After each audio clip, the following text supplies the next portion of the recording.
Yung issue doon nung nag-bidding, bidding kasi ako. Nag-iaw na ngayon na... Nag-bidding ikaw?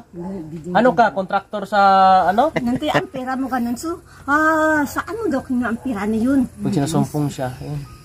Hindi ginutong Tulad nito, yung bahay niya, sisira niya. Dito naman po sa bahay niya, marami ng mga nagbago. Aayusin natin uli. Babalik uli sa ganun pa rin naman. No, kasi nga wala siyang kasama talaga. Andito tayo sa isang pabahay natin kay Ate Rhea. Check natin yung status. Sobrang masukal na. At sira-sira na. Mabuti nandito siya. Tay, good morning. Kamusta ka dyan? Ate, kilala mo pa ako, ate? Anong pangalan ko? Anong pangalan ko? Raymond. Pwede akong pumunta dyan? Pwede akong pumasok?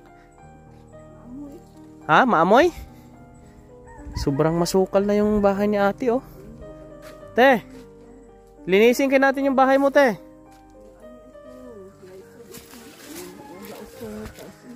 Ay, grabe. May pagkain ka pa dyan? Bigas? Wala ka ng bigas? May dala kaming bigas. Nagbigyan ka namin bigas. Dala ni Jordan Paul Dungkoy. Ayan, no? Boss, bigyan mo si ate. Malaga kasi si ate ng mga bulaklak. Tapos dito, si Jordan Paul Dungkoy Vlog. Nakasama na yan dito, mga kabayan. Ito, dalawa na para matagal-tagal na itong maubos. Anong status dito sa bahay niya, boss? Kasi kung gagawin daw ito, sisirain niya daw uli. Ay. O, i-repair pa ba natin to o ano? Sadya na lang siguro gano'n na lang. Ganyan na lang. Ayan yung sabi ng mga tao eh. Mas maganda na lang yun ng ganito. Tapos, tida-tida na lang sa ng pagkain. check mo na lang. Tingnan mo na lang kung ano. Ate, wala kang trabaho ngayon, te? Ha? Sa Nauhang na dapat ako ma-assign. Saan? Nauhang. Nawang hospital ba? Hospital kasi ako. May hospital ba sa Nawang Bla? Dito na kami ma-assign. Doon ka na ma-assign? Oo. Yung loob ng bahay niya po, mga kabayan, no? May mga bulaklak na sa loob. Bakit? Te, parang mabaho, te. Te, bakit parang mabaho? Ito na ato ni ato ba? Ha? Hasta siguro unuduro kuan hapon na sa sira. Ang unuduro ba? Buga. Ano nangyari sa ano mo?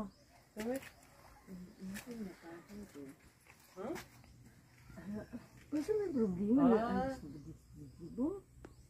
hasil ada sa Linisan mo rin yung CR mo. Para hindi mabaho, linisan mo rin. Tapos yung bahay ba, imo limpyuhan. Di, kasi yung mga bata kasi dito gatae. Aberto ng nakamusunan yung aslin ba na. Maghakot ka ng tubig, tapos buhusan mo. Understand na ang bata. May ibang language pala to. Kasi dito yung mataklas lang. ang ano nito, mga kababayan, medyo mahirap lang kasi ito. Kasi si ate lang mag-isa. At tulad nga nito, yung bahay niya maayos ito dati. Nung turnover namin.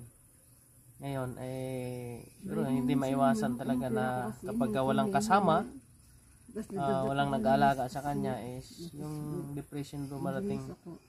Pag umano sa kanya ba yung pag sinasumpong siya. Yun. Tulad nito, yung bahay niya, sisira niya. Pag wala daw siyang panghatong, sisira niya ito. Yung buhay ko ba sa kasi siguro sa atin dito is kung ano na lang siguro ang magawa natin, maibigay sa kanya. Dito sa bahay niya, mahalaga naman nandito, hindi sa mabasa sa ulan, di sa tulad dati na gumagapang siya. Wala naman tayong ibang magagawa po dito, mga kababayan eh. Kasi kung dalhin man ito sa doktor, kailangan din na mayroon pong pamilya na sasama. At kailangan din po natin dito ng sapat na fund para dito sa kanya. Wala pa po tayong mga pwedeng makatulong po para dito. At dito naman po sa bahay niya, no, Ang buhay dito. marami ng mga nagbago dito sa bahay niya. Kung aayusin natin uli, babalik uli sa ganun pa rin naman. No, kasi nga wala siyang kasama talaga. Kaya mahirap itong sitwasyon niya. How much money ba yun? Siguro sa mas kitang gusto nyo. Siguro ang lamis ng paano mo na pa-umpira mo pa. Ano ate? Ano? Pera. Ano? Yung kay Boots kasi pera is good. Na-understand? Nang pera yung si Boss lang daw ang nagpera ng good. Yung issue doon nung nag-bidding, bidding kasi ako. Nabiyaw na ngayon na... Nag-bidding ikaw? bidding. Ano ka? Kontraktor sa ano? Si Boss ba ang pera yan? DPWH? Ang pera mo ganun. So, saan mo daw kina ang pera na yun? Bakit nakabili mo? Nakakaawa rin. Naging kontraktor ka ba dati? Ha? Hindi? Akala ko kontraktor ka eh. Naamo na gani sa panakalimugur tong papers sa contractor. Baka nag-ano pala? Isawi members of global ba housing. Members of Global Housing. Student ba Contractor ba? Contracts mo tanan billion. Ayan po mga kabayan, no? Ang dami or niyang ano dito. Yung kanyang or 100. mga tanim-tanim. Ay hindi pwede ma-contracts yun. Na ikaw lang ba? Ang sitwasyon kasi din dati, nung agency, nakita natin siya, ganito rin sitwasyon niya.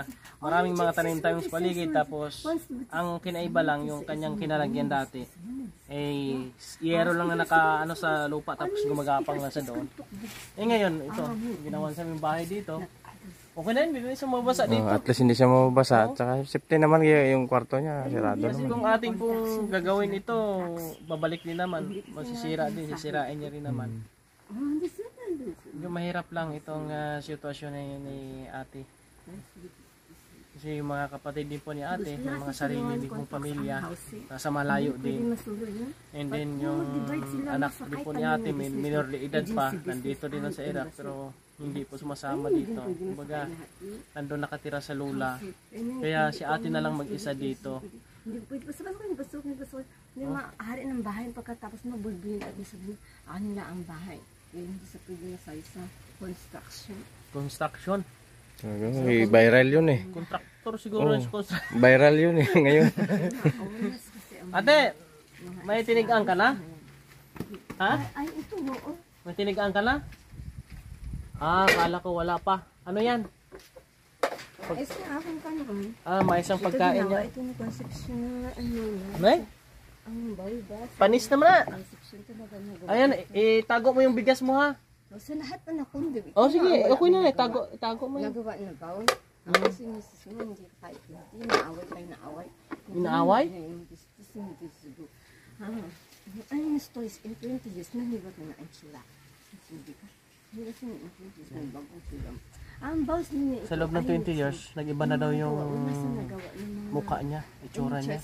Alam mo pala yung translasyon ng ano niya, language. Kasi, ano Wala sa nagawa na parang ako yung tatay nila eh. Kaya pala nalalaman. Mga depres. Kaya pala nalalaman mo kung anong mo sinasalita niya.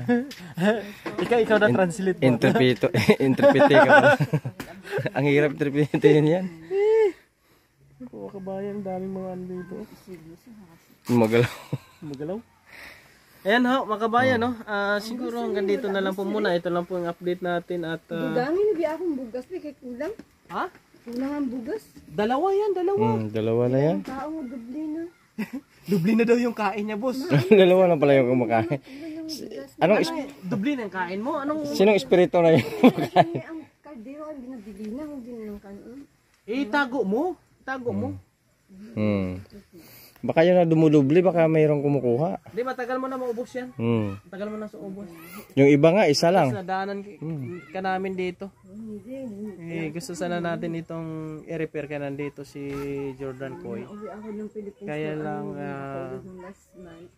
di na namin ito tuloy. Kasama ko. Kasi nga po ay sisirain pa rin niya ito, mga kabayan. Ayan o, mga kabayan o. Pakaslan niya. Hindi daw ako. Kawawa din itong taong ito. Si ate.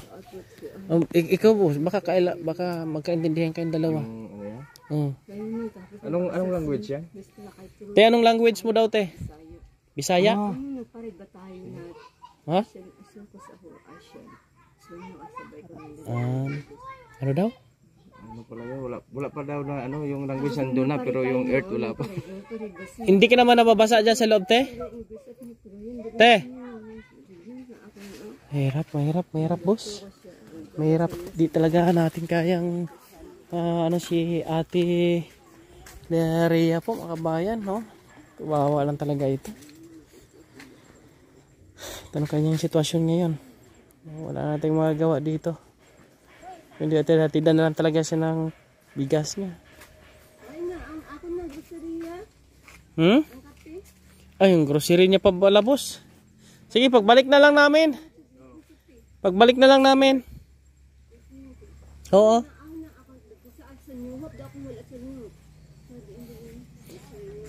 Linisan mo ng loob mong bahay, loob ng bahay mo, linisan mo para hindi mabaho. Maglinis, mag-igib ka ng tubig.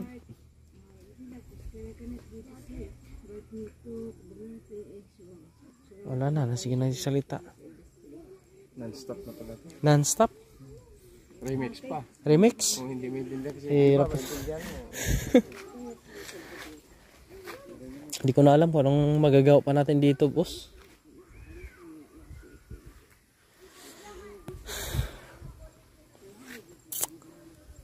Yan lang po mga kabayan, yung ating update, no? Thank you sa lahat sa inyong pagsama. Nakapag-update tayo dito sa sitwasyon ni Ate Rhea.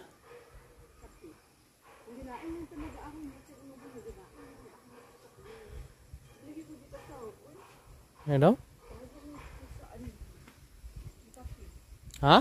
Kape. Kape? Mahyper ka niyan eh. Eh, mabaho kasi loob ng bahay mo, kaya sumasama yung pakiramdam mo. Dapat linisan mo, ate. Te, mag-igib ka ng tubig, linisan mo yung loob ng bahay mo para hindi mabaho. Kasi, sasama yung pakiramdam mo niyan pag mabaho ang loob ng bahay. Ha? Siya mismo na mabahoan sa loob ng bahay niya. Yung po mga kabayan.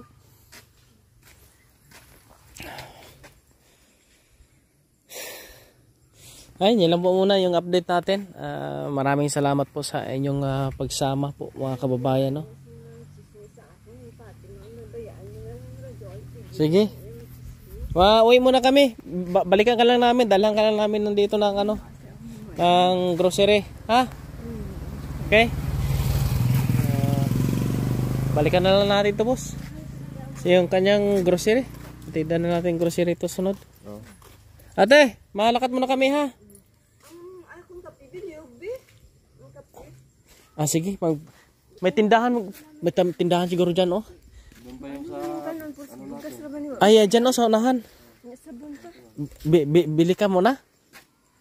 Sige, bili ka muna doon. Yan si Dongkoy. Si Jordan Koy. Punta muna doon sa may tindahan at bibili sa doon ng kapit sa kasabon muna. Request talaga eh. Pag di natin bigyan yan, baka magwala yan. Kapi daw? Oo. Mahilig pala sa kapi. Oo, mahilig sa kapi. Pero di dapat sa kanya yan kasi mag-hyper yan eh. So sige, na lang.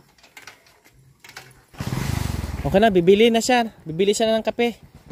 Para meron ka. Oo, yan oh. Oh, kaasokal. Sige, punta sa bahay mo. Malinis ka sa bahay mo, ate. Ha? Mag-igib ka ng tubig para hindi mabaho. Kasi yung kanyang kapatid din po, ay gusto niyo pong tulungan ito kailang bagong opera ngayon, yung kapatid niya. Ang kapatid mo si Ate Elia, inoperahan yun. Ha? Inoperahan siya. May anak ako, dalawa yan, hindi mo kasi naintindihan. Hindi pwede ma-transfer doon sa isla. Saang isla? Sa isla. Bakit transfer mo yung mga anak mo doon sa isla? Ilang beses na kasi awayan natin yun. Sino ba nag-away doon? Ay, alam mo, hindi naman po sa inyo. Magpaigib ka, ate. Magpaigib ka sa anak mo para malinisan ang loob ng bahay mo. Nagbahay na si Buboy sa babasiwa ba ng tubig ba? Basiwa. Wala nga basiwa dito. Wala man tubig dito. Ang ginorder niya Joseph is ba yun? Ang pinabayin ko, million ang para sa tubig ng Milyon ang para sa tubig. Ang basiwa. Mm. Ano takot mo ng basiwa? Di man makakarating dito yung basiwa. Nabayad ang anak ko, bari ang adlaw na sang anak ko 200 sa mga nalalis ko ay Charmaine do sa nursing. Ang 200 na ginabayad yun na sa basiwa 100, kaya ang studio 100 na lang. Sa nursing na Mga kabayan, no? sa adlaw-adlaw. Hirap talaga itong sitwasyon niya. Allowance ng wala. Grabe. Di niyong maaasahan